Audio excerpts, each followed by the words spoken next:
Segunda fuente, la economía política, la economía clásica de Inglaterra, de Adam Smith, de la Revolución Industrial, ¿no? Y demuestra que esta economía política de Adam Smith presenta una serie de falencias, una serie de debilidades que lo va a demostrar a través de la teoría de la plusvalía. Cuando Adam Smith plantea que la fuente de riqueza de una sociedad es el trabajo, oculta totalmente que las personas trabajando, se hacen más pobres y más pobres. Y no explica por qué sucede esto. Más bien él da una versión distinta. Él dice, a más trabajo, más riqueza. Y la gente creída de esta idea trabaja pues hasta horarios prolongadísimos, ¿no? Estamos hablando de 16 horas de trabajo, con la idea de que en algún momento va a salir de la pobreza, pero nunca pasa eso, la gente se muere pobre. Y es ahí donde Marx hace el estudio de todo esto y ve que la riqueza que le corresponde al trabajador no se le paga.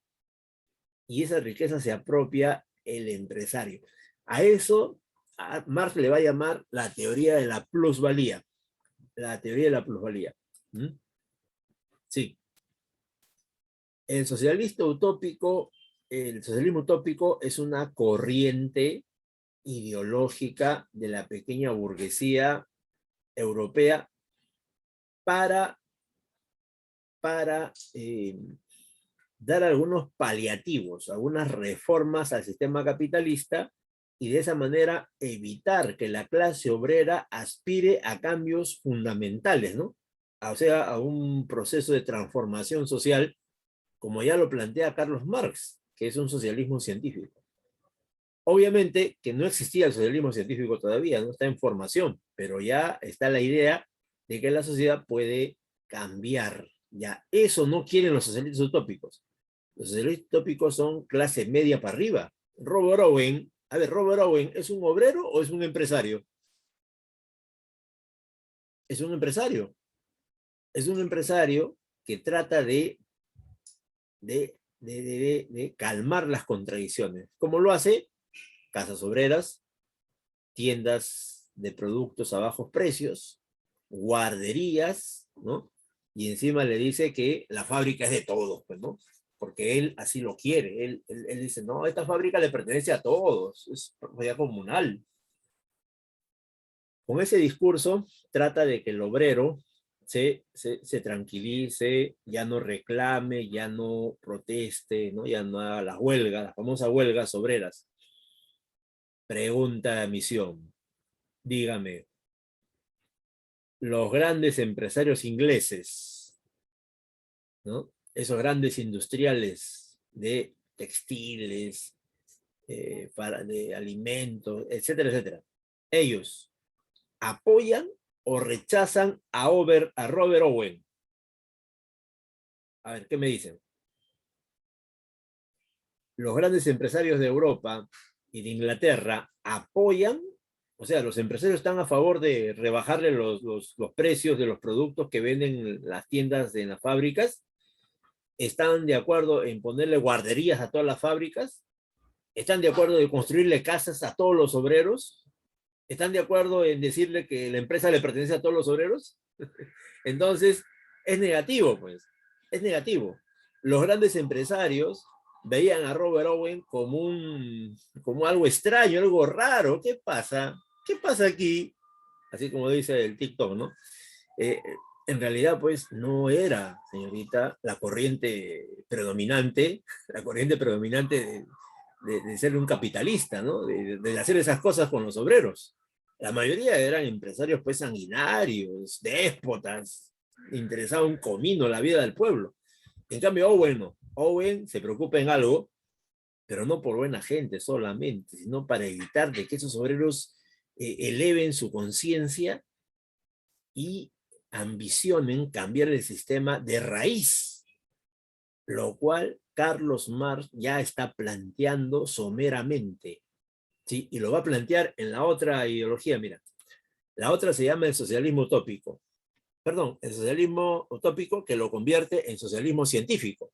Entonces aquí nacen tres corrientes nuevas. Mira, acá lo voy a colocar, ¿ah? Lo coloco en este cuadrito imaginariamente, digo, aquí nace la filosofía del proletariado, que es el materialismo dialéctico y el materialismo histórico, una interpretación científica de la realidad. Segundo, nace la economía marxista, economía política dirigida por Marx, ¿no? Denunciando todo lo que pasa económicamente dentro del capitalismo. Y científico, que es superación total del socialismo utópico. ¿Ves? Entonces Marx coge lo mejor de Alemania en filosofía, lo mejor de economía de Inglaterra y lo mejorcito de las ideas sociales de Francia. Y todito lo perfecciona y estamos hablando de la doctrina socialista. Así va a surgir. ¿Ya? Estos son sus fuentes. Esto lo explica extraordinariamente el discípulo de Carlos Marx llamado Vladimir Ilich Ulyanov, cuyo nombre más famoso es, a ver, ¿quién lo dice? Vladimir Ilich Ulyanov. Muy bien, gracias Miguel, muy bien Isaac, correcto. Sí, es Lenin. Lenin explica extraordinariamente en una separatita que saca, que está en internet, ¿no? Cómo es que nace el marxismo. Y nace de esta manera, pero no solamente en un gabinete o en una biblioteca, pues no vayas a pensar que Marx es un ratón de biblioteca, no es así. Marx estudia la mitad de su vida en un gabinete, en un escritorio, pero la otra mitad lo hace en el sindicato, lo hace en las calles con los obreros, en debate con ellos, en conversación con ellos. Tal es así que los obreros, en una conversación con Marx, le dicen, ya, usted que está estudiando bastante el tema, ¿no? Nos gustaría que nos haga pues un texto que explique todo lo que estamos viviendo. La pobreza, el atraso, la discriminación y también cómo se puede cambiar todo esto. Ahí está, dígame, con ese pedido de los obreros, Marx va a elaborar su más famoso libro. A ver, ¿cómo se llama ese libro? Con la letra M. M. Vamos, ¿quién lo dice? ¿Sí? ¿Algún voluntario? Muy bien. Christopher, si lo puedes compartir para todos, excelente, ¿eh? Sí, el libro así más conocido mundialmente como el Manifiesto, le dicen así, ¿ya? El Manifiesto. Es un libro corto, pero con un lenguaje muy sencillo. Diría para que lo entiendan los más jovencitos. ¿Por qué? Porque el adulto obrero está en una situación muy desventajosa académicamente. Mira, muchos de ellos no saben leer, tienen que escuchar las lecturas. Número dos, muchos de ellos van a tener que conversar bien ese libro, ¿ves?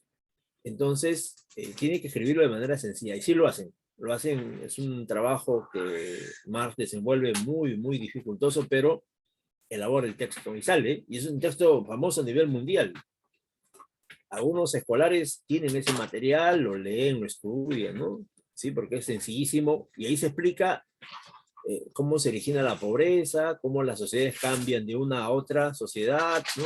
Y es una explicación sencilla, ¿ya? Bien, así seguimos en el... Aquí le dejo otro esquemita acerca de este punto que hemos explicado. Y ahora sí, una de sus primeras características es el surgimiento de la clase obrera. Son millones y millones de personas que van a ser empujadas a la miseria, ignorancia y resignación, buscando en ellos un espíritu de esclavo, es decir, un espíritu de acepta todo, ¿no? Te pegan, gracias. Te humillan, gracias, ¿no? Etcétera. ¿Ya? En cambio, el socialismo científico lo que hace es despertar la conciencia de ellos, darle fundamento y orientarlos hacia mejores niveles de vida, pero no producto pues de la salamería, no producto pues de la humillación, sino producto de la lucha. Y eso se llama la conquista de los derechos laborales. A ver, ¿cuál fue la primera lucha de todas las luchas? ¿Conseguir qué derecho? A ver, alguien que me diga un poquito de historia económica. Pongo claves. Ya. Descanso dominical. Salario justo. A ver. La letra C es, a ver, la letra C es seguro contra accidentes. O 8 horas de trabajo. A ver, ¿cuál es la clave? ¿Ya? Muy bien. Claro, pues, ¿no? Sí. No podemos equivocarnos, ¿ah? Cuidado, cuidado con este tema que es clave. Y vamos a apuntarlo, por favor. La primera de todas las demandas de la clase obrera, gracias a su toma de conciencia, es exigir que se apruebe una ley, pero de 8 horas, no de 10, ni de 12, ni de 14, ni de 16, sino 8 horas.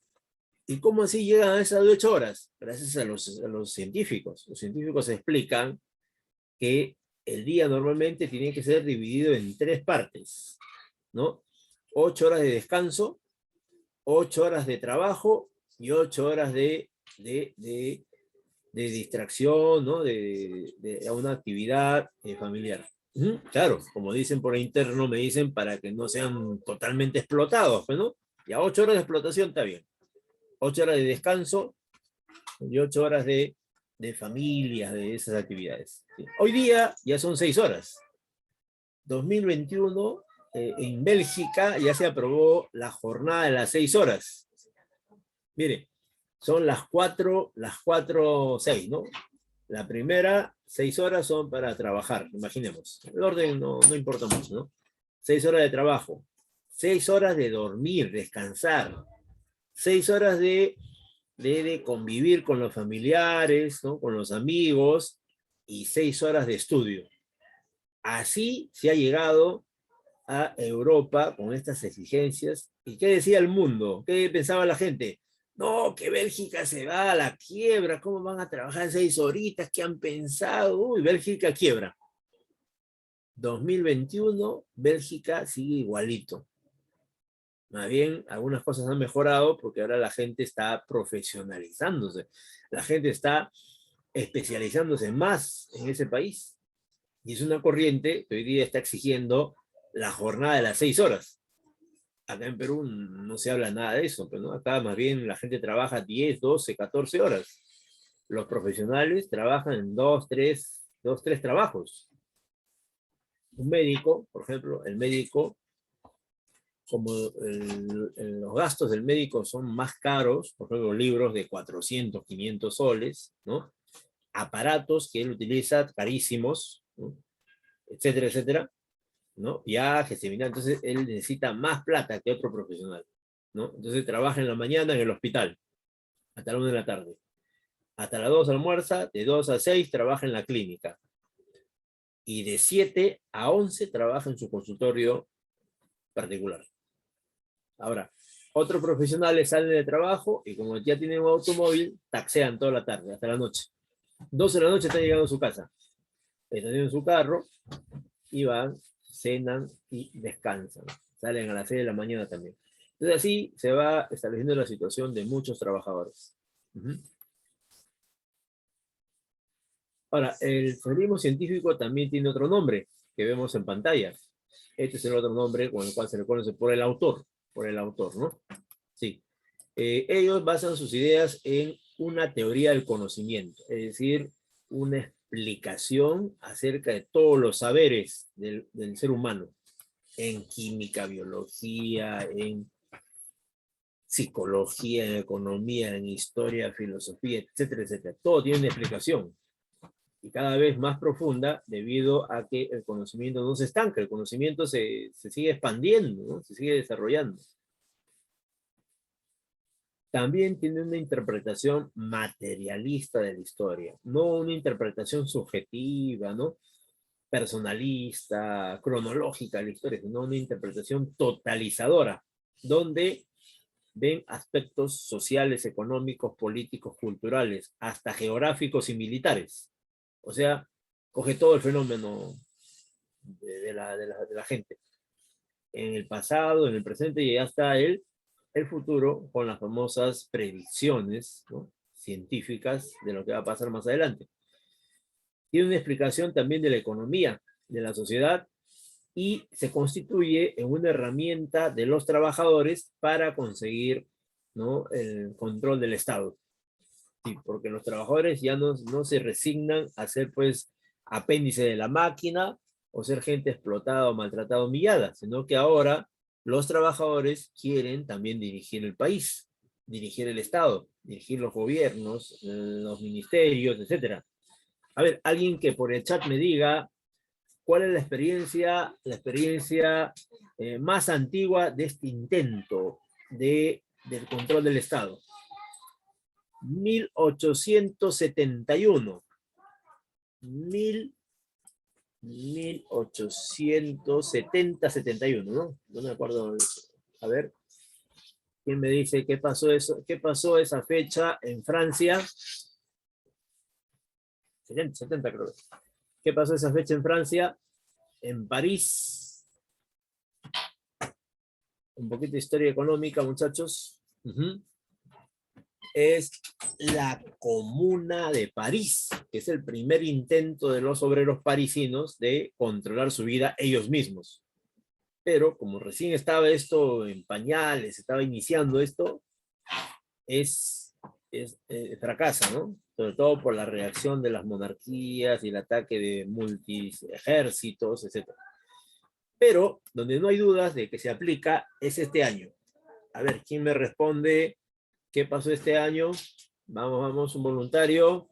A ver, el aula está muy calladita, necesitamos que participen, necesitamos que opinen por el chat mínimo y por el micro prendido lo máximo.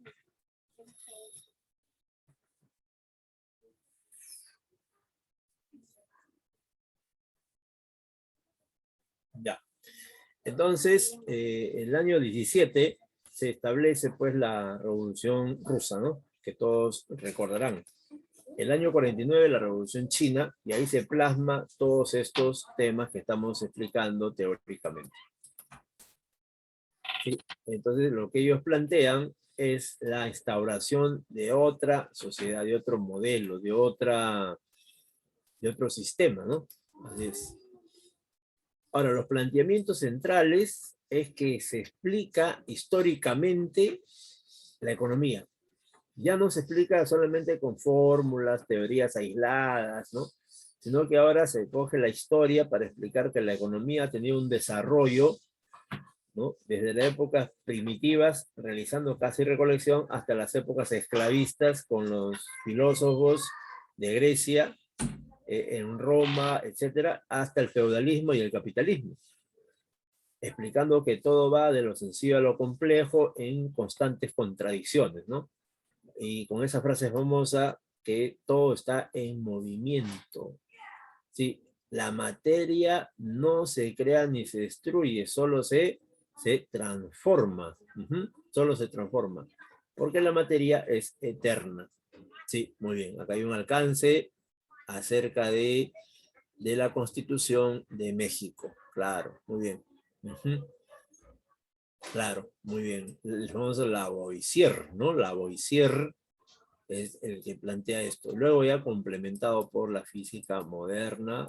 Mira, el segundo aporte es la denuncia de que si eres pobre, no es porque seas de piel oscura, ¿no?, o seas ignorante de naturaleza, o seas inferior, sino que la pobreza no es porque uno quiere ser pobre, sino la pobreza se da porque hay un sistema organizado para extraer la plusvalía del trabajador, que correspondería al pago que no recibe el trabajador. Por ejemplo, hoy día, según las estadísticas, ¿no?, un trabajador, para que viva normalmente, pueda estudiar, pueda vivir tranquilamente, etcétera, etcétera, etcétera, él debería tener un ingreso más o menos de una UIT, o sea, 4.200 soles mensual, más o menos, ¿ya? Pero, en la realidad, el salario mínimo legal en el Perú, o sea, oficializado por el Estado peruano, es de 930 soles. O sea que la plusvalía profe, es más o menos, profesor, casi más de 3.000 soles, profe. Sí, pues, esa es la plusvalía. ¿Y por qué? Porque en el capitalismo al obrero, al trabajador, lo considera una mercancía. Si te consideran una persona, un ser humano, ¿qué te van a pagar esa miseria? Pues, ¿no? Pero como te ven como un objeto, una mercancía, a ver, ¿cuánto quiere? 3.000, ya. No quiere, bótalo entonces. El otro que pase, a ver, ¿usted cuándo quiere? 2.000, ya dile 1.500, no quiere, bótalo. Que pase el siguiente, ya págame lo que quieras, porque mi hijo se muere de hambre, necesito trabajo. Ya, contratado, pase a la fábrica de frente. A ver, un adelantito le das para sus hijos que no se mueran de hambre. Y así tratan a la gente, ¿ya? Entonces también van a investigar el valor de uso de la mercancía, ¿no? O sea, de la fuerza de trabajo del obrero. Y van a explicar científicamente el carácter explotador del sistema capitalista. Y esa va a ser la causa por la cual pues existe un antagonismo, una lucha de contrarios, ¿no? Una oposición entre estas dos clases fundamentalmente. Una exigiendo mejores salarios, ¿no? Una mejor condición de vida, y otra enfrascada en aumentar la ganancia, sea como sea. Y ahí se da esa confrontación, ¿ya? Ese sería el segundo punto, ¿eh? El tercer punto se refiere a la teoría del valor, donde destaca el rol creador del trabajo del hombre. Y ahí se determina el valor de las mercancías. Dice que una mercancía se hace intercambiable de acuerdo a la cantidad de trabajo socialmente necesaria para su producción. El cuarto punto se trata de la Ley General de Acumulación Capitalista. ¿Qué significa? Que hay dos polos, ¿no? Un polo que es el grupo minoritario, que es el que incrementa su riqueza descontroladamente, vive en lujo, pomposidad, derroche, que son los magnates millonarios del mundo, que es ni siquiera el 5% del planeta, mientras que por el otro polo, por el otro lado, están inmensas cantidades de personas que viven condenadas a la miseria, la opresión, la ignorancia y un trato feroz en el trabajo, ¿no? Donde les pegan, les humillan en el trabajo, ¿ya? Entonces, producto de esta diferenciación o explotación, es que los empresarios van a ir acumulando una riqueza extraordinaria, jamás vista en la historia, porque es mundial. El capitalismo no solamente es en Europa, luego se traslada a América, y luego se traslada a Asia y llega con muchas dificultades a África. ¿Ves? Entonces, el desarrollo capitalista lleva en sí misma condenar a millones y millones de trabajadores a la pobreza y miseria. ¿Para qué? Para que estas empresas, ¿no?, se bañen en excesivas ganancias. Sí, esa es la explicación de por qué hay pobreza y riqueza en el mundo. El quinto punto es aquel que habla de la característica social, ¿no? La sociedad es una sociedad clasista. ¿Y cuál es la causa de este clasismo? La existencia de la propiedad privada de los medios de producción, ¿no? Como decimos, un grupito de personas viven pues a costilla del trabajo de millones de trabajadores, ¿no? ¿Sí?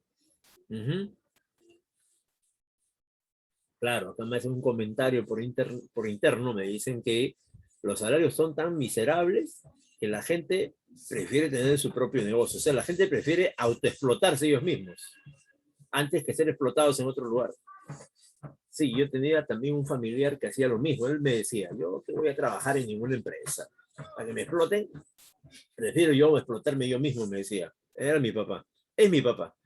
Mi papá me decía eso, ¿no? Él prefería hacer sus pachuelos, hacer su trabajito en su taller, ahí. Toda su vida trabajaba allá. Cuando la gente... Y en la fábrica me pagan así. Yo recibo un poco más en mi trabajo acá, en este taller. Sí, hay mucha gente que decide hacer eso. No buscan trabajo, ellos se crean su trabajo. Y no trabajan 8 horas, trabajan 12, 14 horas. Todo el día trabajan ahí en su casa, todo el día. Descansan un ratito, se levantan a trabajar. Se duermen, se levantan, trabajan. Así, están en ese plan. Uh-huh. Claro, evidentemente, como me dices por el chat, me dices que no todo el mundo recibe salarios bajos. Uh-huh. En Europa hay países que te pagan bien, pero también te exigen una calificación. No podemos ir pues así en cero, no vamos a ir a Europa a trabajar.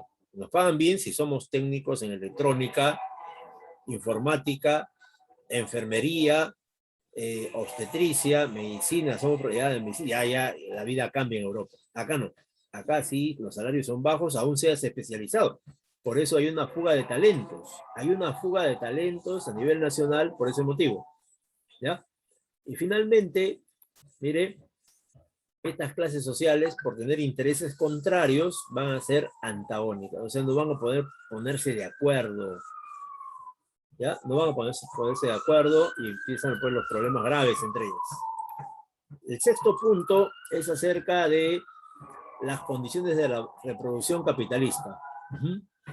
Y estas van a llevar inevitablemente a la crisis de superproducción, que es la causa principal de las crisis económicas capitalistas, donde el empresario, en su afán de tener tanta ganancia, produce no lo que la gente necesita, sino produce lo que él cree conveniente.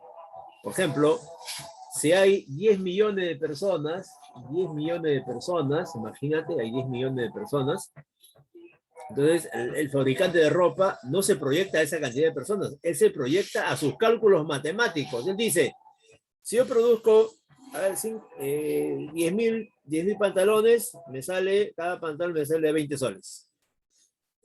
Si produzco 1.000.000, me sale a 18 soles. Si produzco 5 millones, me sale a 13 soles. Si produzco 15 millones, me sale a 10 soles. Ya, quiero 10 soles, pantalón de 10 soles. Oye, me está sacando 15 millones. Sí, pero voy a ganar más. O sea, él no se proyecta a lo que la gente necesita, sino se proyecta a lo que él va a ganar. Por eso se llama la producción en masa. Mientras más producción haya, los costos de producción bajan. Esa es su lógica de él. Y eso eso se llama también dentro de un contexto de anarquía de la producción, trayendo como consecuencia la saturación del mercado. Y cuando hay saturación del mercado, ya los productos no se venden, sino se guardan. Y cuando no hay venta, la ganancia no llega a la fábrica y la fábrica se declara en quiebra. Porque ya no hay plata, para pagar salarios, costos, electricidad, para pagar, ya no hay nada. Ya. Y ahí nacen las crisis económicas, que según el marxismo son la tumba del capitalismo. Cada crisis es peor y va a llevar, obviamente, como está en la caricatura, no todos sufren igual la crisis. Los que sufren peor la crisis son la gente pobre. La gente rica se recupera rápidamente porque ellos tienen inversiones en todo el mundo. Ellos tienen inversiones en Europa, en todas partes, y eso le hace que se recuperen rápido. Aparte, el Estado les facilita préstamos, créditos que nunca pagan y se recuperan mejorando sus instalaciones, sus maquinarias, etcétera, etcétera. Representantes. El fundador es un alemán de familia judía que nace en 1818 y muere en 1883 en Inglaterra. Es sociólogo, economista, ¿ya? Él va a estudiar en varias universidades a la vez, en Bonn y Berlín, y va a elaborar su obra más famosa del mundo, que es la que está en pantalla. Esa es la obra número 1. ¿Ya? Y luego la obra, ahí están sus carátulas, ahí está otra obra, la segunda de color azul me parece, esa obra también es famosa, pero la número 1 económicamente hablando es El Capital. Esta es la obra cumbre a nivel económico donde te explica el capitalismo, pero así, como dice popularmente la gente, a calzón quitado. Es decir, de manera clara, contundente, claro, un poco compleja por el nivel de abstracción que utiliza Marx. Economía, filosofía, historia y matemática. 4 cursos en uno solo. Por eso mucha gente sufre cuando lee este libro. Algunos hasta han venido y me han dicho, profesor, no puedo leer el Mal Capital. ¿Qué le pasa? Le digo, no entiendo, profe, muchas palabras. Tengo dolor de cabeza cuando ya sigo en las 2, 3, 4 páginas. Ah, ya. Entonces, frente a eso, hay que leer otros libros primero. ¿Qué libros, profe? 1, Cómo leer el Capital, que es un libro especial. 2, Introducción al Capital. Otro libro. Leer esos libros, ya el Capital ya va a ser fácil, sencillo leerlo ya. Por el nivel de abstracción. Claro, tampoco es cosa del otro mundo, pero sí hay términos complejos y temas muy novedosos que saca Carlos Marx en este libro. También tiene otros libros como el que ves en pantalla.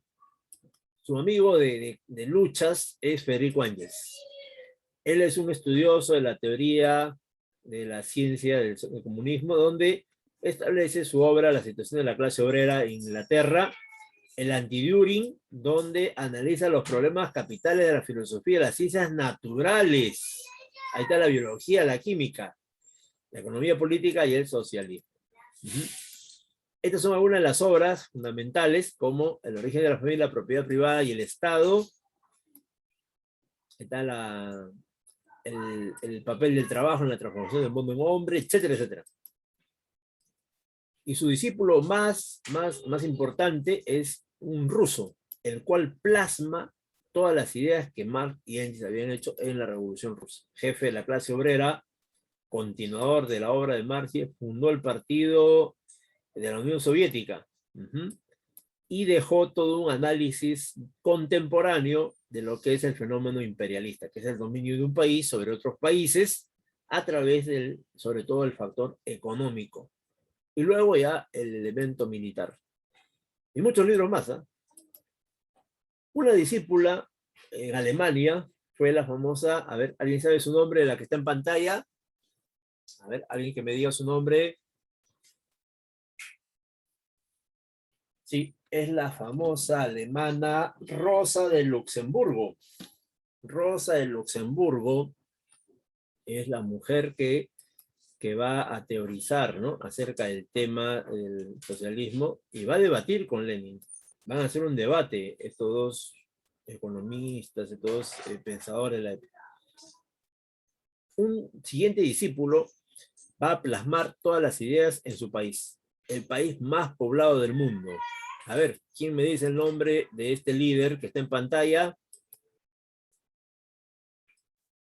¿Sí? ¿Alguien lo reconoció ya?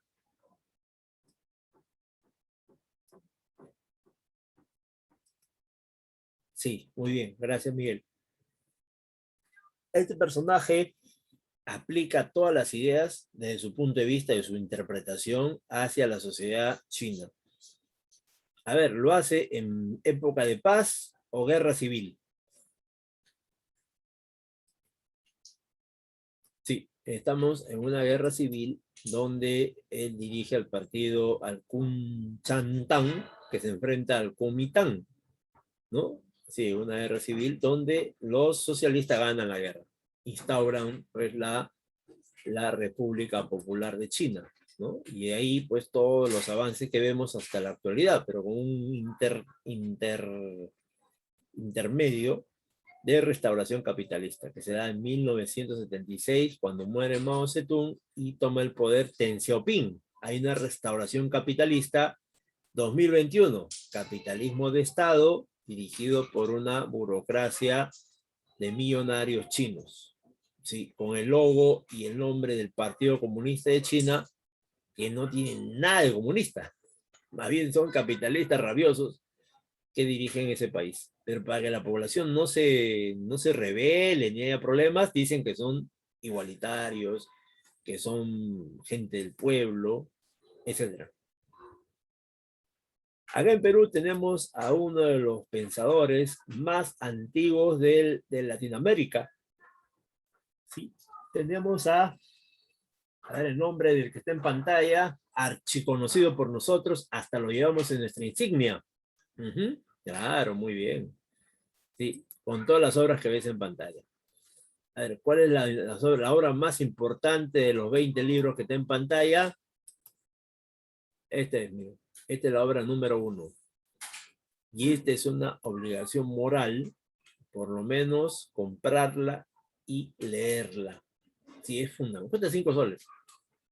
¿Ya? Así es que se recomienda el estudio de este libro. Fundamental para un muchacho que está en formación, un joven que está en formación y que le interesa pues tener una visión objetiva de la realidad que hasta ahorita tiene vigencia. Bueno, hablar de los 7 ensayos es hablar pues de una obra que 2021 es leído en diferentes universidades del mundo, Harvard, Cambridge, la Sorbona, la UNAM de México, etcétera, etcétera, ¿no? Cuando va a tratar un tema de Perú, este libro es el número 1. Traducido a más de 40 idiomas, más de 7 millones de ejemplares colocados en todo el mundo. Este es el libro. Bien, el tiempo ya no nos alcanza. A ver, bueno, aunque sea unos 2 minutos, ¿ya? 2 minutos de este video para que se distraiga un poquito. Ya vamos a ver, esta es una argentina que nos va a dar clases de socialismo científico, ¿eh? Y es muy directo. Ahí está, ahí te la presento. Voy a poner Uy, creo que me fui. Aló, aló. ¿Estamos conectados? Ya me fui, creo. Uy, a ver. Así, acá estamos. Sí, sino que perdí esta pantalla, acá y ahí está. Vamos a escuchar unos minutos, son 7 minutos, pondré 2 minutos para escuchar a esta joven argentina que nos explica, según ella, qué es el socialismo.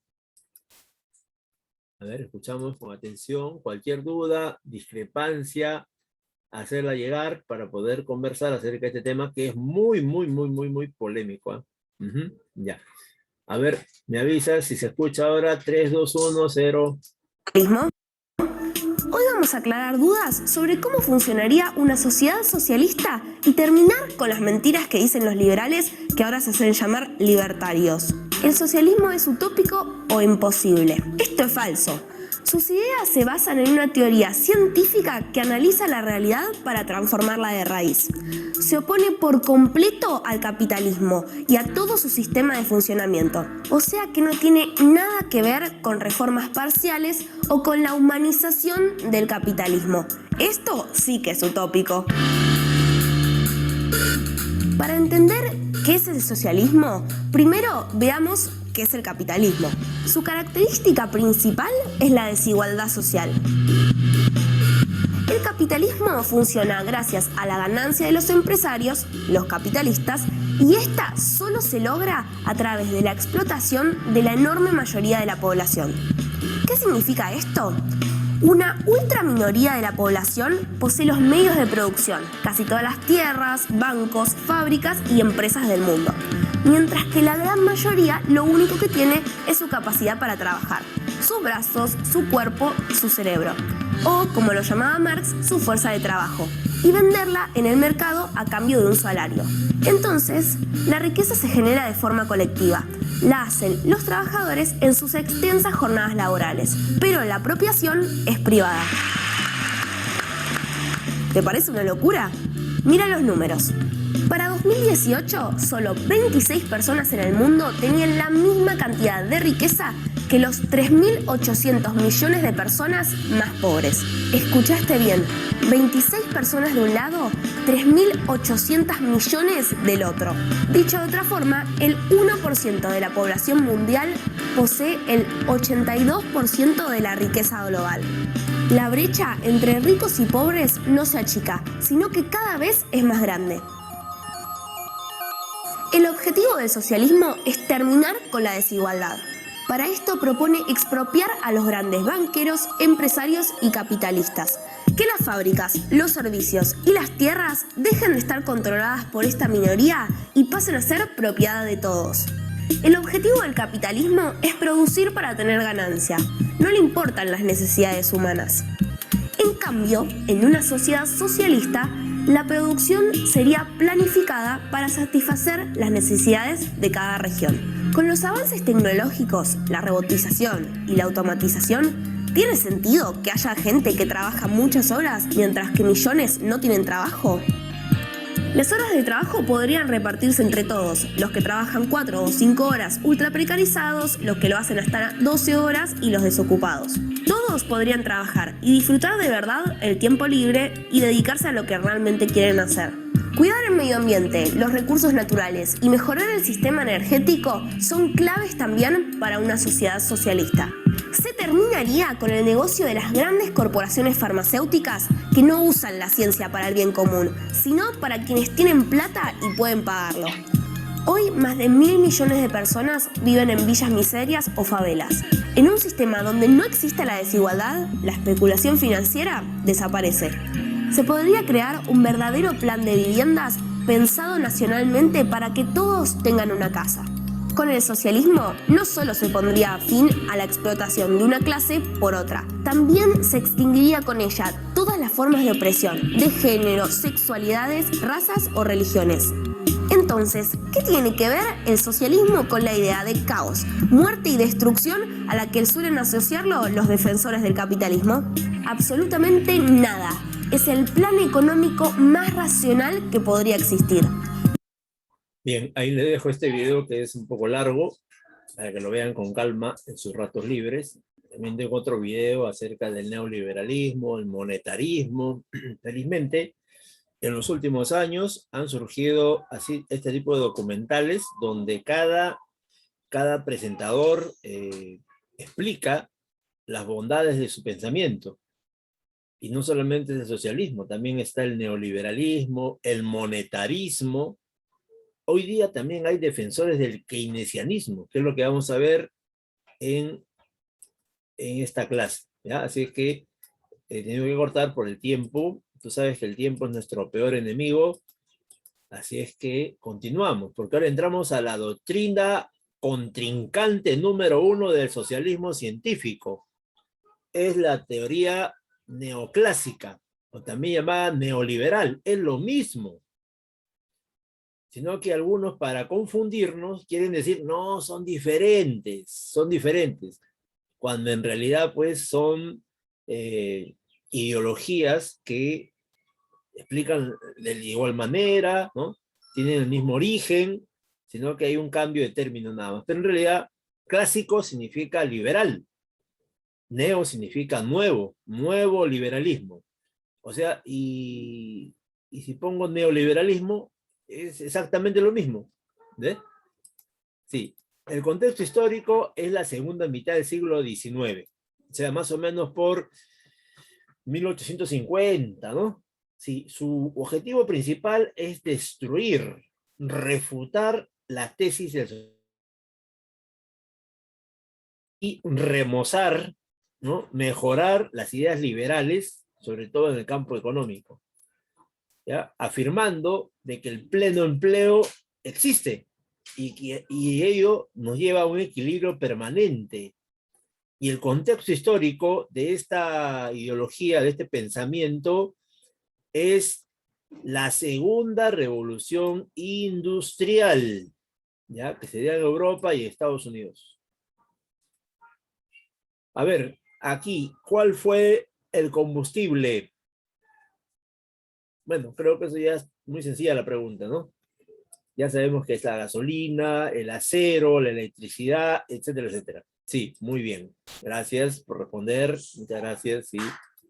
Ya, entonces continuamos. Sí, a ver, gracias. Sigue el petróleo. Muy bien por las respuestas que están dando nuestros compañeros por el chat. Ya, continuamos. El tiempo nos gana. Sí, en esta época surgen los grandes monopolios, ¿no? Las transnacionales, las empresas que rompen barreras dentro de su país y salen al extranjero. Para eso han tenido que consolidarse dentro del país, por ejemplo, empresas bancarias, ¿no? Y para que te acuerdes, tu clase de competencia imperfecta, aparece el trust, el cártel, aparece el dumping, holding, y etcétera, ¿no? O sea, un conjunto de mecanismos para hacer más ricos a los ricos, destruyendo la competencia, ¿no? Y controlando el mercado e imponiendo los precios que más te convengan. Ese es el monopolismo, que Lenin le bautizó como imperialismo y que los defensores de este sistema le llaman globalización hoy día. ¿Sí? Entonces, también surge para contrarrestar el desarrollo de la teoría socialista, que ha abarcado muchas zonas, hasta en Estados Unidos se estudia. Aunque no creas, la teoría socialista se estudia en las universidades, en las facultades de economía, historia, filosofía. Si acá en el Perú, en la década del 80 y 90 se estudiaba en la UNI, imagínate, San Marcos, Cantuta, ¿no? Ahí se estudiaban estas ideas. Entonces, para evitar de que eso se siga difundiendo, hay que colocar teoría neoclásica. Y lo han hecho, ¿eh? En la década del 90, el 91 exactamente, Fujimori entra a San Marcos, así con una protección de 200 soldados disparando al aire, logra entrar a San Marcos y de ahí introduce pues tropas en San Marcos, se militariza San Marcos. Y a partir de eso se lleva a cabo reformas en los contenidos de las especialidades, desapareciendo muchos cursos y incorporando la explicación neoclásica en todas las facultades. Razón por la cual hoy día un futuro profesional sale con la mentalidad neoliberal radical, ¿no? Sí, hasta en los colegios, ¿no? Por eso hay muchos escolares que van a defender esa ideología, están en su derecho, ¿no? Pero también deben saber de que no es la única ideología, hay otras ideologías que es necesario conocer y contrastar. Sí. Entonces, los neoclásicos plantean que la solución de todos los problemas es el mercado libre. Es el que va a asignar los recursos en una época de escasez.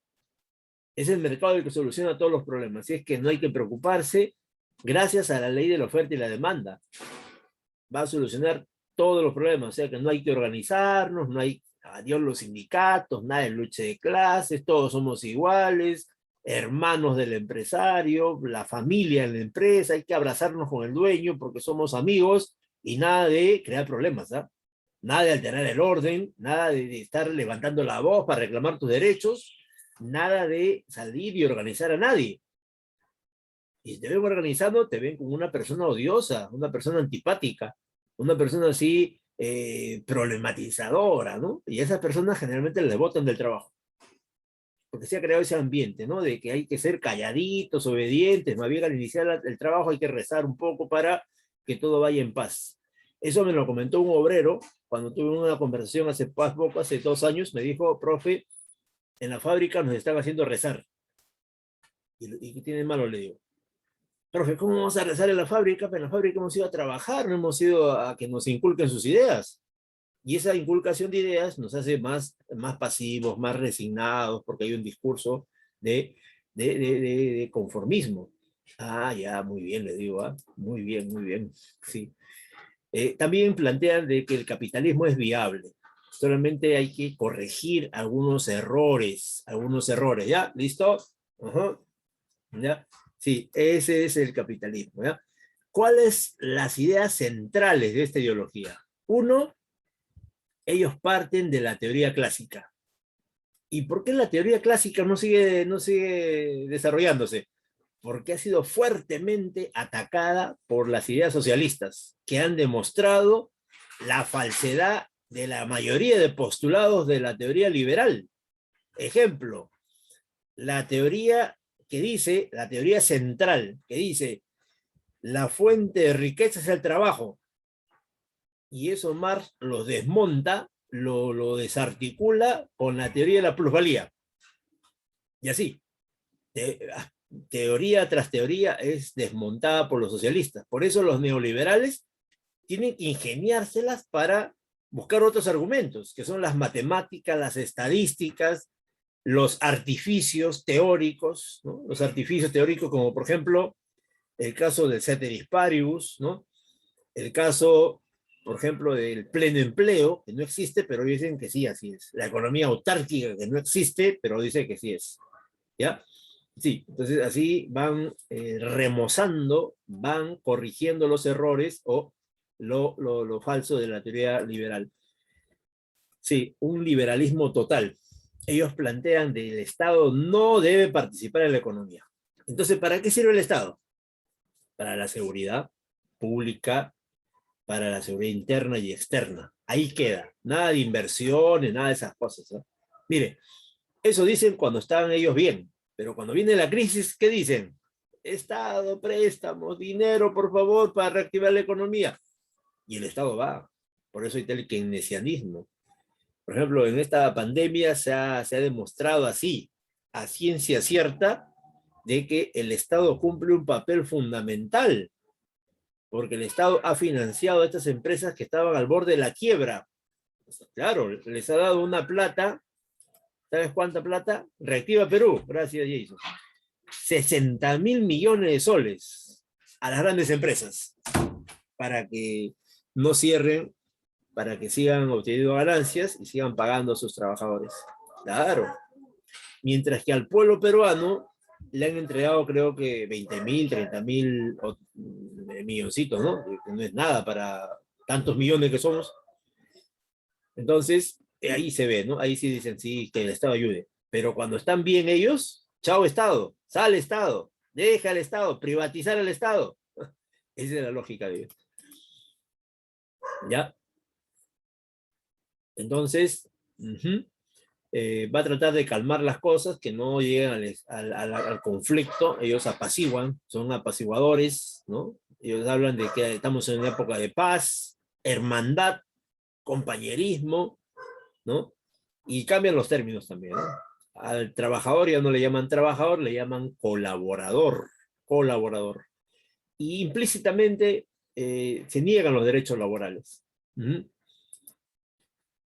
Bien, ellos apelan mucho al aspecto subjetivo de la gente, al aspecto del deseo, de las ganas de tener algo, de conseguir algo, de utilizar algo. Por ejemplo, los equipos de tecnología que nos apasionan mucho, por ejemplo, un celular de última generación, un Apple última generación, un equipo, un smartphone, creo que 12, ¿no? 12, o Apple 12 creo. Bueno, esos equipos nos quitan el sueño, ¿no? Entonces, eso queremos, pues, ¿no? Y mucha gente es capaz de pagar 6, 7 mil soles por esos equipos, ¿eh? Claro, ¿por qué? Por el grado de satisfacción que tiene ese equipo. Pero cuando tú vas a ver los costos reales de ese equipo, no pasan de $100. Mira los costos del plástico que utilizan, de los minerales que utilizan, de todos los químicos, $100 exagerando.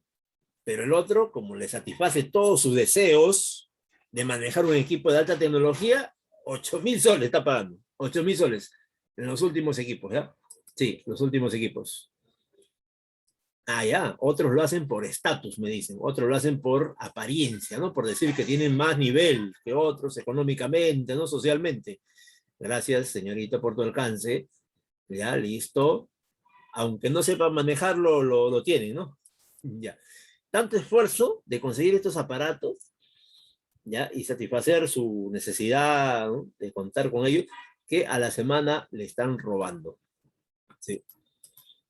Ahora, los planteamientos de los neoliberales son los fundadores de la microeconomía, del estudio de los fenómenos económicos particulares.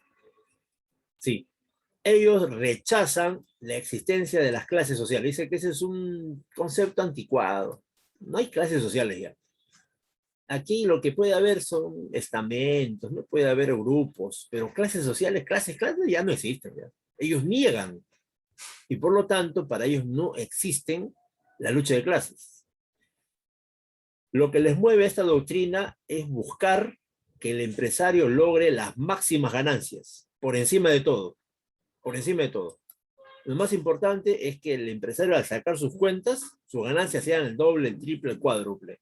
De eso se desvíen. Para eso se especializan. Un economista, un administrador, un contador, un abogado, un médico, etcétera. Todos ellos van a estar con esa mentalidad de que el dueño debe obtener la mayor ganancia posible, sin ningún control. Y si alguien dice, oye, ¿por qué ganan tanto? ¿A qué se debe?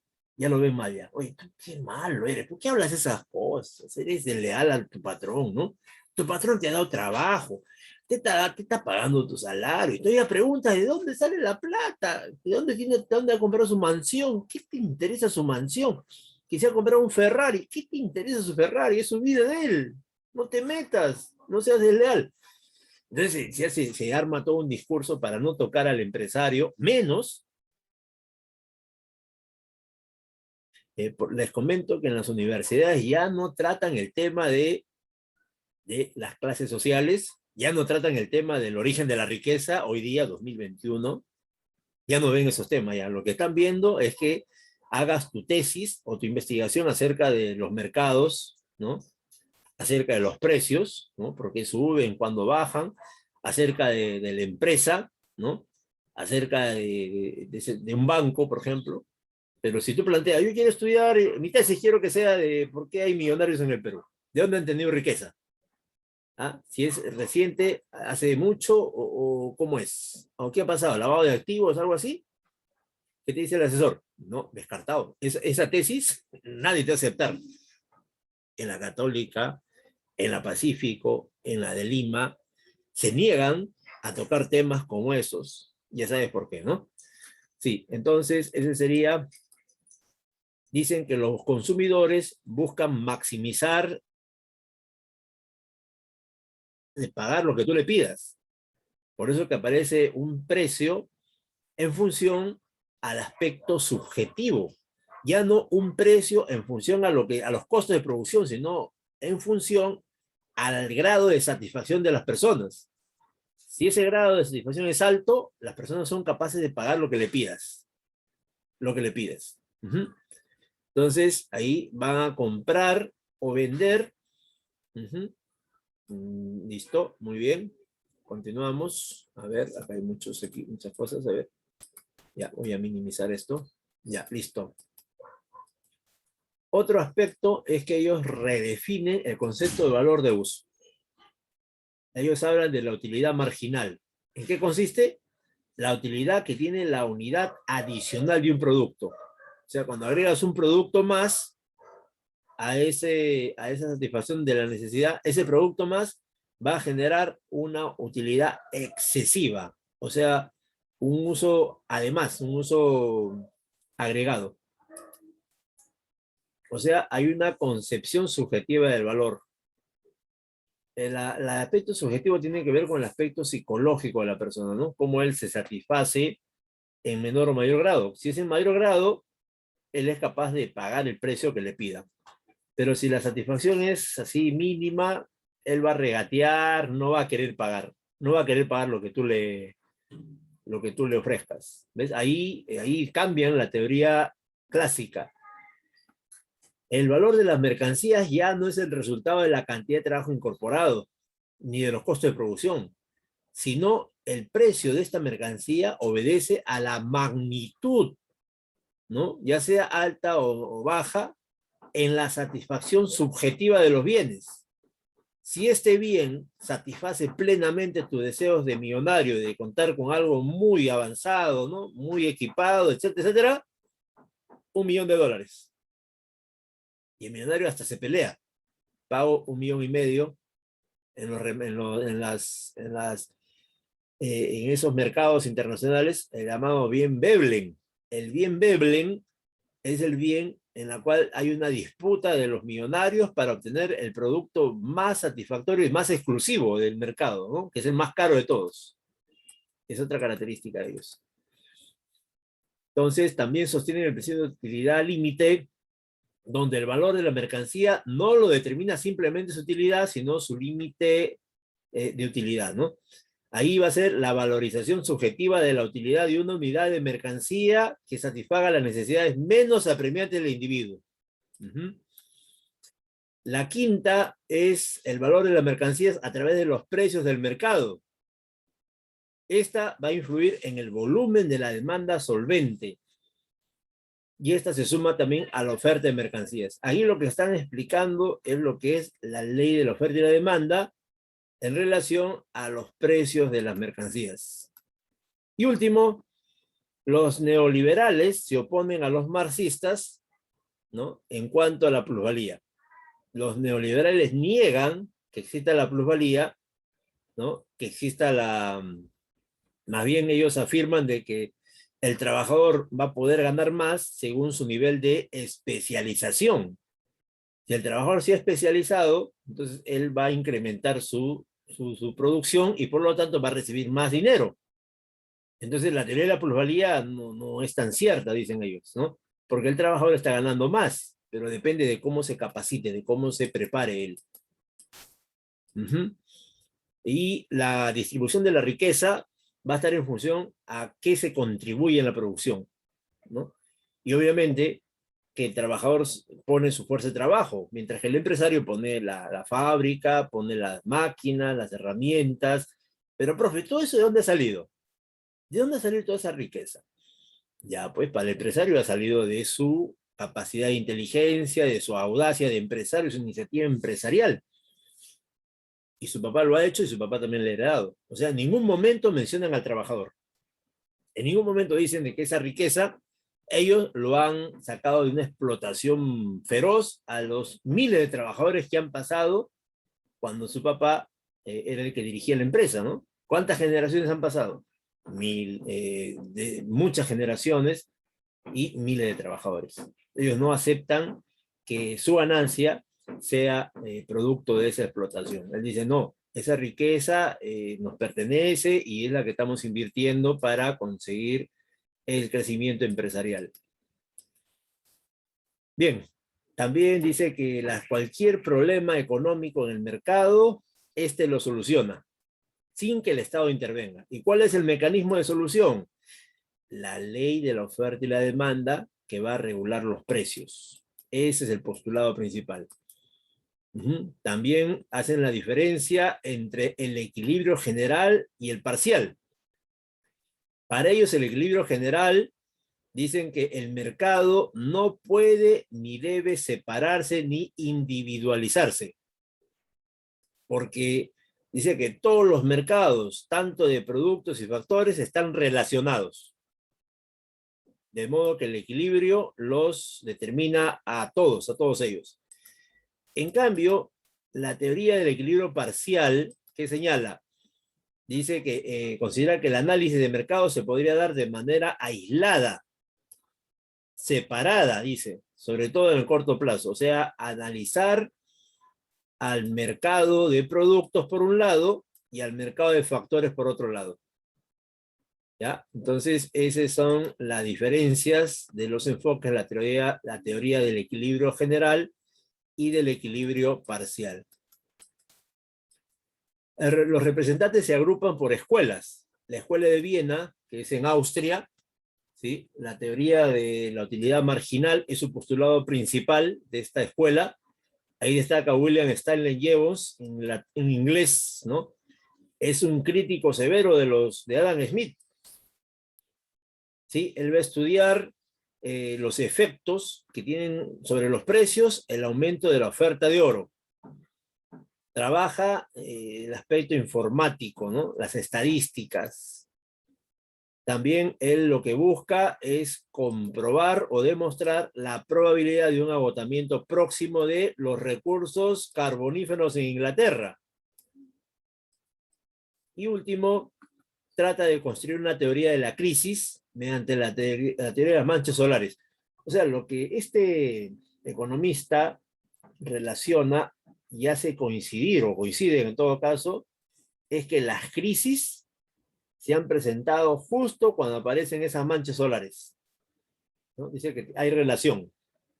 Las manchas solares tendrían un efecto económico en la Tierra, y justo en ese momento de las manchas solares generaría pues una sequía, unos problemas, ¿no? Acá en la Tierra, que traerían como consecuencia las crisis económicas, ¿no? De carácter natural a las crisis del capitalismo. Y por eso, si no me equivoco, le dan un premio Nobel, ¿eh?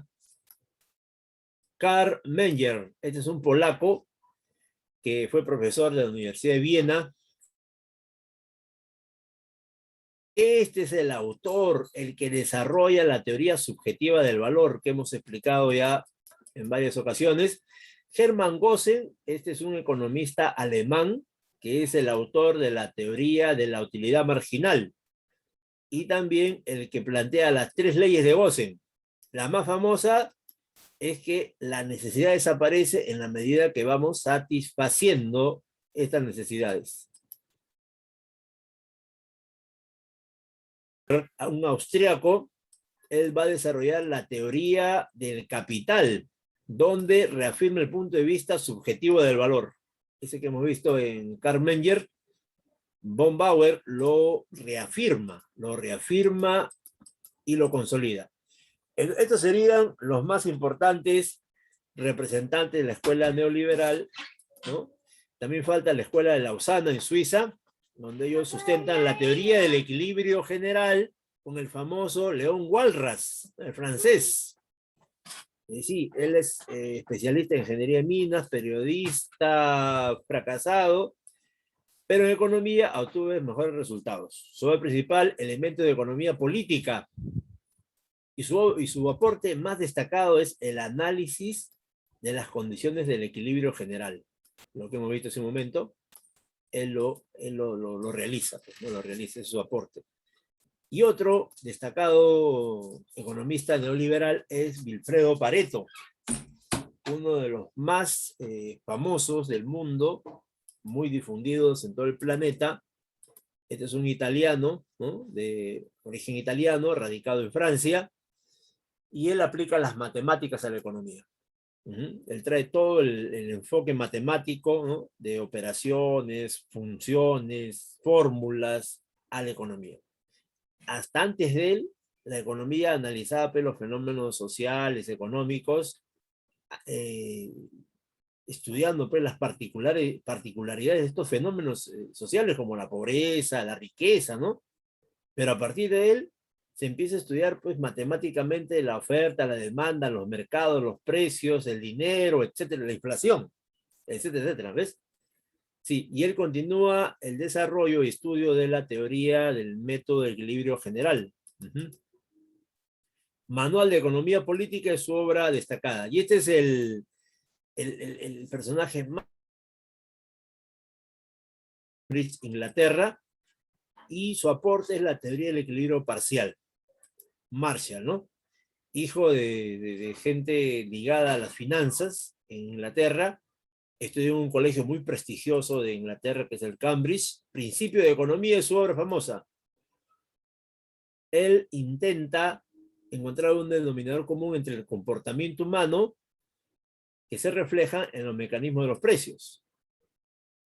Él también intenta conciliar las 3 teorías del valor, la de la oferta y demanda, la de la utilidad marginal y los gastos de producción. Miren la habilidad de este especialista. Luego Arthur Cecil Pillou, su alumno, sí, discípulo, y va a reemplazar ¿a quién? Sí, va a reemplazar nada menos que a su profesor, a Marshall. Sí. Él tiene como fin principal difundir, reafirmar todo lo que había hecho su maestro. Sí, él lo difunde, lo explica, lo desarrolla. Ya para finalizar la clase, entraríamos a la penúltima escuela. Surge en plena crisis general del capitalismo.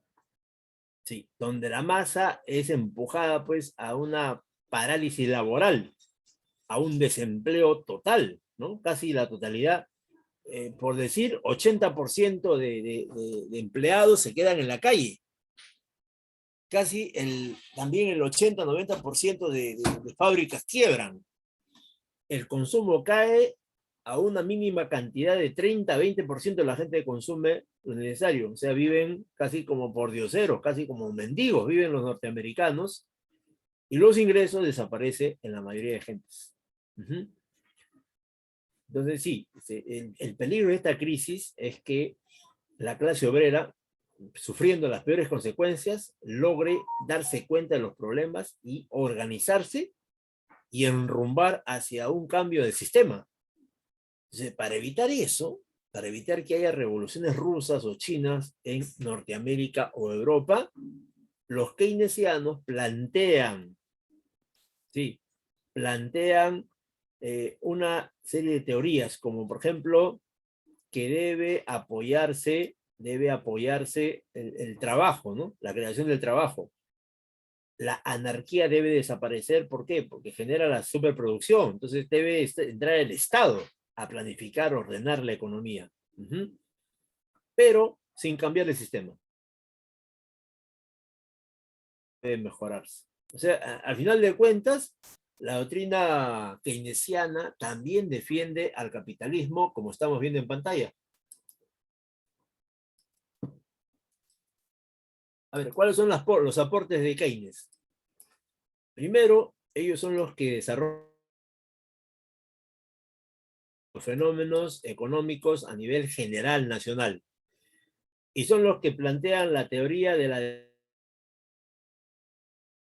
Cuando la persona tiene un trabajo, recibe un salario, y con esos ingresos se traslada al mercado. No a ver ni a preguntar solamente. Capacidad adquisitiva. Esa es la demanda efectiva. Lo demás es especulación, es curiosidad, pero no va a comprar la gente porque no tiene plata. Cuando la gente tiene trabajo, tiene sus ingresos, va al mercado y adquiere los productos. A eso le llama demanda efectiva. Y para lograr eso, tiene que corregirse la inestabilidad del sistema capitalista. O sea, los keynesianos, ese es algo muy interesante analizar de ellos reconocen que el sistema capitalista no puede solucionar el desempleo. El sistema capitalista tiene dos grandes problemas, ¿no? Que ya lo habían dicho los socialistas ya. Uno, que es las crisis económicas que generan desempleo, hambre, miseria, ¿no? Cada cierto tiempo. Y otro es la inflación, que es el descontrol de los precios para favorecer a los grandes empresarios, ¿no? Entonces Keynes lo que le queda es reconocer este problema, ¿no? Él reconoce el problema, no lo niega, como los neoliberales lo habían negado, mira, y afirma contundentemente que para corregir estos problemas no solamente es el mercado, sino que es la intervención del Estado. Profe, ¿y con qué plata va a intervenir el Estado? ¿Ah? Con la plata de todos los ciudadanos, porque el Estado se sigue cobrando impuestos y tiene guardado ahí el dinero. Entonces, las quebradas. ¿Con qué objetivo? Dice recuperar el mercado. Dicen para que el mercado se recupere tiene que haber inversiones públicas. ¿En qué? Uno, obras públicas. Dos, proyectos del Estado. O sea, todas las actividades del Estado, pero contratando mano de obra desempleada. Objetivo, recuperar el equilibrio económico global, total, general, ¿sí? Y para ello debe usarse una política fiscal como principal instrumento para resolver el problema de los neoliberales. ¿Cuál es el problema de los neoliberales? Que no permiten que el Estado intervenga en la economía, reduciendo las inversiones del Estado y dejándoselas todas a los privados.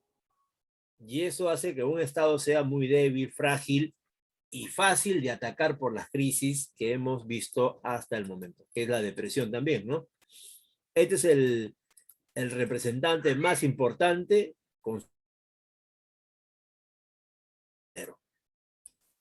También destaca otro discípulo que él tiene, que es Paul Samuelson, recién ha fallecido hace 11, 12 años, ¿no? Miren, este es el alumno de Keynes.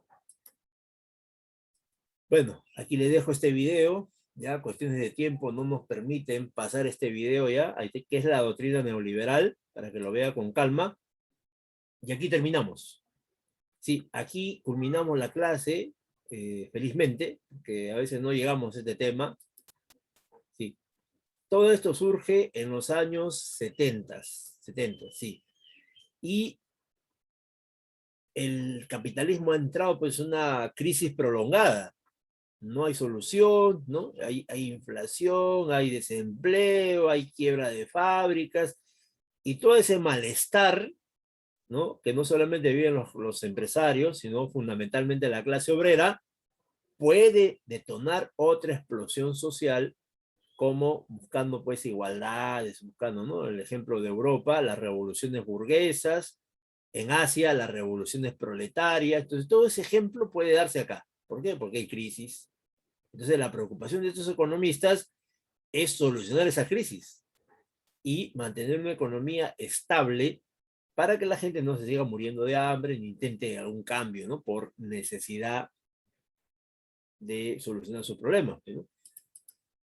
Entonces, ¿qué van a hacer? Los monetaristas van a achacarle, le van a echar la culpa a la teoría keynesiana de los problemas, siendo la teoría keynesiana la que había pues sustentado el crecimiento de posguerra.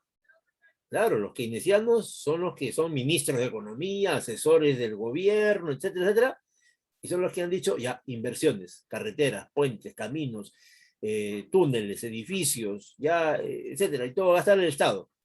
Y la gente se recupera, con trabajo, salario, ¿no? Etcétera, y la economía se recupera.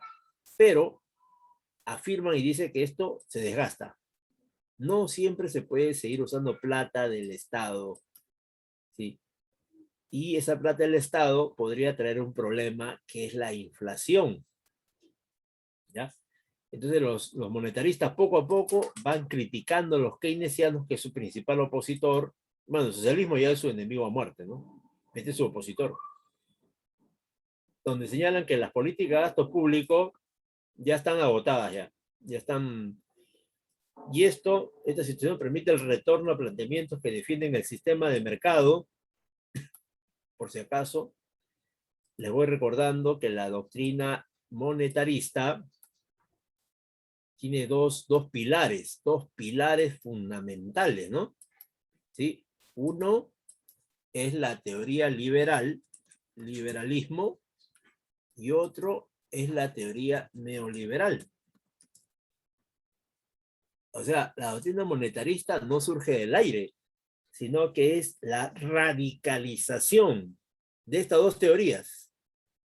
O sea, las piernas del monetarismo son, una pierna es la teoría liberal y otra es la teoría neoliberal, pero radicalizado ya. Vas a ver en qué se radicaliza, mira. Mira, tú mismo saca tus conclusiones. El mundo está en una crisis mundial, ¿no? La inflación, la recesión nos lleva a la crisis, la deuda externa es impagable, mucha gente no, muchos países no pueden pagar. Y por otro lado surge la revolución científico-tecnológica, ¿no? Los microchips, ¿no? Las telecomunicaciones con fibra óptica, los trenes bala, aparece la informática, aparece la nanotecnología, robótica, wow. Todo eso que hoy día ya está súper avanzado en Japón, por lo menos, ¿no? Japón, Alemania. Acá en Perú no hay nada de esto. Acá no se habla nada. Acá se habla de fútbol, farándula y algún chisme por ahí, ¿no? O quizás la mala suerte, el destino, el horóscopo. Pero estos temas de acá son tabú para nosotros. No hay ningún evento. Ponte a buscar en Facebook, a ver, donde dan los eventos. No hay ningún evento de robótica, nanotecnología, viajes aeroespaciales, nada, ni proyectos tampoco. O sea, el Perú lo quieren condenar por mucho tiempo a ser un país atrasado, ¿no? A nivel mundial. Sí, y el contexto también es la globalización económica. A ver, ¿cuáles son los aportes de esta doctrina? Uno, el postulado fundamental del monetarista es que es la inflación. ¿Y cómo lo define? Monetario. ¿Y cuál es la causa, profe? Allá, la causa es esta, mira. Esta es la causa. Dice, el exceso de la cantidad de dinero respecto a la actividad económica. A ver, ¿cómo se explica eso? Dice así, mira cómo dice, ¿ah?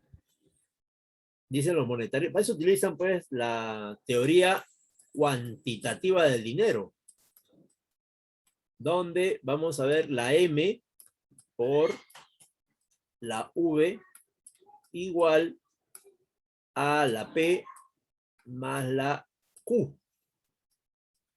Profe, ¿qué es la M? La masa monetaria. ¿Qué es la V? La velocidad de circulación del dinero. ¿Qué es la P? Nivel general de precios. ¿Qué es la Q? La producción global, nacional. Entonces, ¿cómo funciona? Así facilito, mira. Ellos plantean que dos de estas variables están constantes. La velocidad es constante. La producción es constante. ¿Ya? Y mira cómo trabaja. Dice así.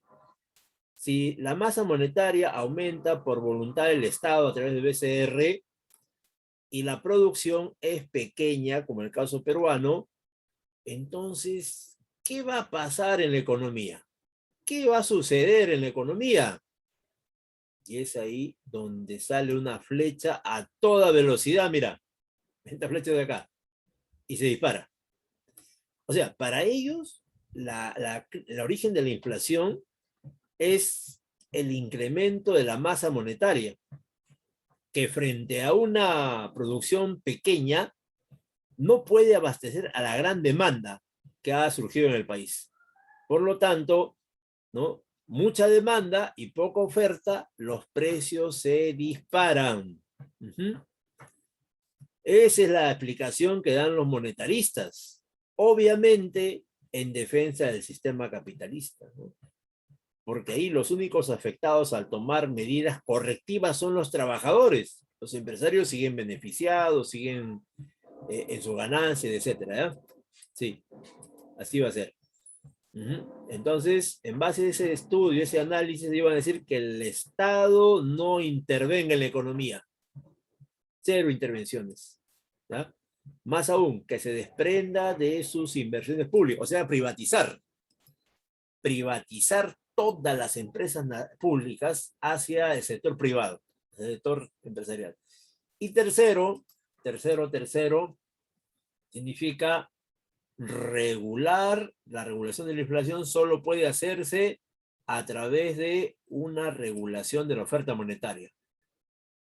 A ver, pregunta de admisión. Para los monetaristas, la oferta monetaria o la política monetaria debe ser, a ver, expansiva o contractiva. A ver, ¿qué me dicen ustedes? Estoy preguntando, según los monetaristas, al avanzado hasta la explicación del momento, para ellos, ¿cuál es la solución de los problemas? ¿Expandir, crecer la masa monetaria o disminuirla? O sea, ¿expansiva o contractiva?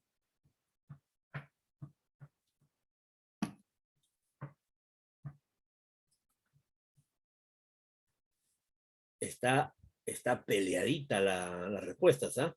Están peleaditas porque expansiva, ¿qué significaría? Que el BCR siga sacando plata. Y ellos dicen que la causa de la inflación es el exceso de dinero que es el BCR. Por lo tanto, para solucionar ese problema, hacen lo contrario. Ellos son partícipes de una política contractiva a nivel monetario. O sea, el monetarista, que es el ministro, etcétera, ellos le exigen al BCR que ya deje de sacar dinero ya. La famosa maquinita se para y el dinero sale a cuentagotas, De eso se trata este momento que estamos analizando, ¿ya?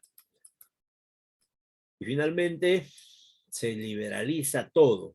No hay control de nada. El empresario está en su paraíso, hace lo que le da la gana con los consumidores. Mira lo que hace Telefónica con nosotros. Mira Sedapal.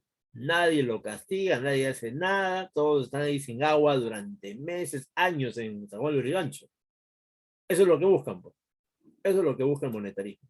Que el empresario haga a diestra y siniestra, ¿no? Empresarios que no pagan impuestos, empresarios que se las hacen lavado de activos, empresarios que financian a la corrupción, empresarios libres. Para eso quieren ser libres. Entonces, para los monetaristas, el mayor o menor impacto de las medidas de austeridad monetaria sobre la población tendrá un costo social. O sea, para ellos, el meter dinero y sacar dinero va a tener consecuencias muy fuertes.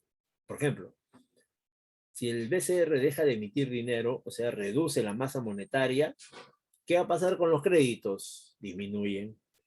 ¿Qué va a pasar con el consumo? Cae. Y si el consumo cae, porque tu salario disminuye también, por lo tanto, la alimentación se va a ver afectada, muchos niños se van a desnutrir, otros se van a hacer tuberculosos y muchos van a morir. O sea, cuando tú le dices eso al monetarista, le dices, oye, va a haber esto, 100, 200 niños van a morir de aquí a un año por estas medidas, que es un shock económico. Es un shock económico. ¿Eh?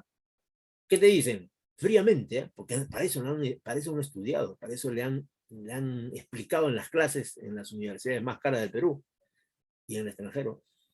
Disculpa, joven, pero eso es un costo social que hay que tomar. Tienen que sacrificarse esas personas para que los demás entren en una estabilidad económica. O sea, están justificando las políticas de shock, que significa dejar el precio a lo que le convenga al empresario sin considerar la situación de los trabajadores. Sí, porque los trabajadores quedan abandonados, pues, su salario queda miserable como siempre. Este es el representante número 1. Les invito a que lean la historia de Milton Friedman en Chile, porque él fue a Chile, viajó a Chile para implementar todas estas ideas que hemos visto.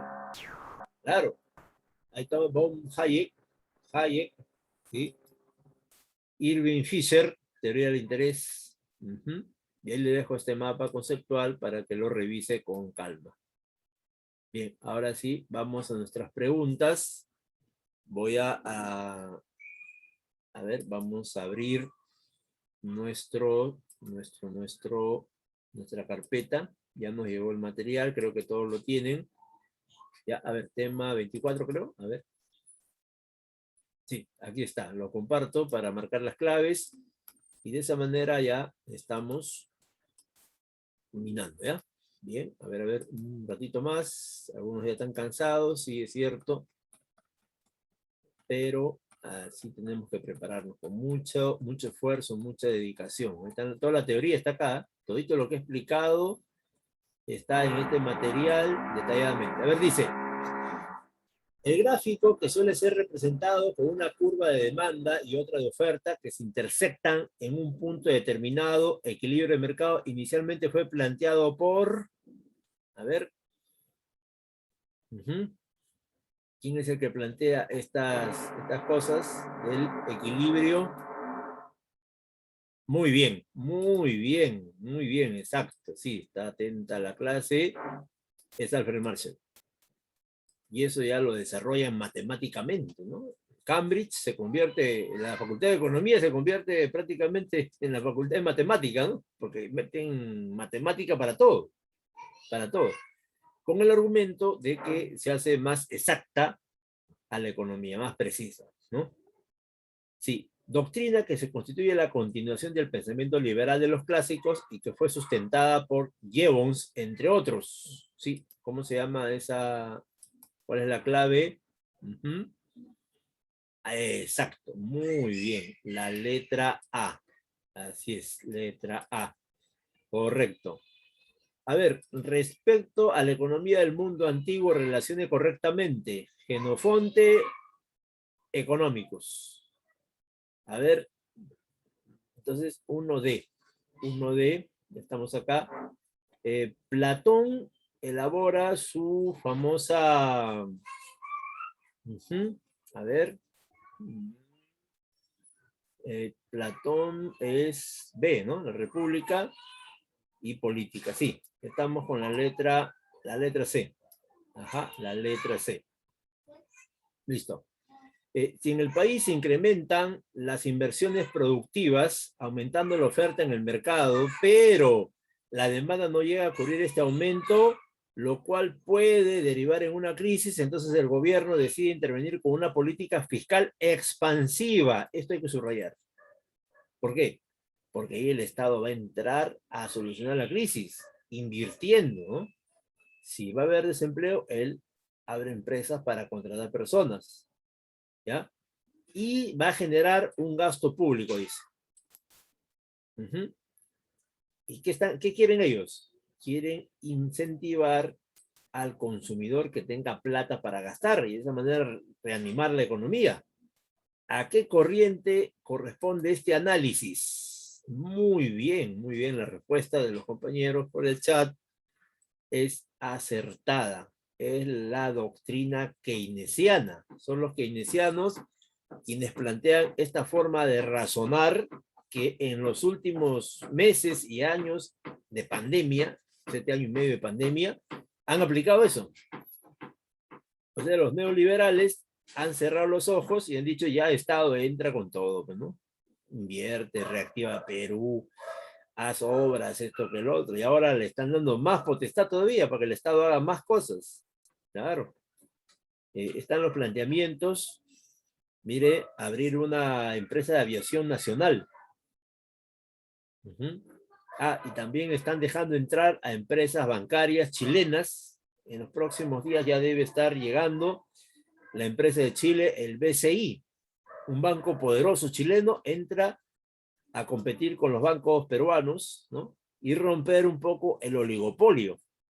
Y también han prometido en política fiscal, política de Estado, económico, han prometido que el Banco de la Nación podría entrar a competir con los bancos, con los préstamos, con intereses más bajos, porque es una entidad pública. 5. Considerado el fundador del neoclasicismo y padre de la microeconomía. A ver, ¿cuál es la clave? Acuérdate, ¿cuál es la clave de esta? La 5. Ya, muy bien. Sigan. Sí, es la letra C. La letra C. Relaciona correcta.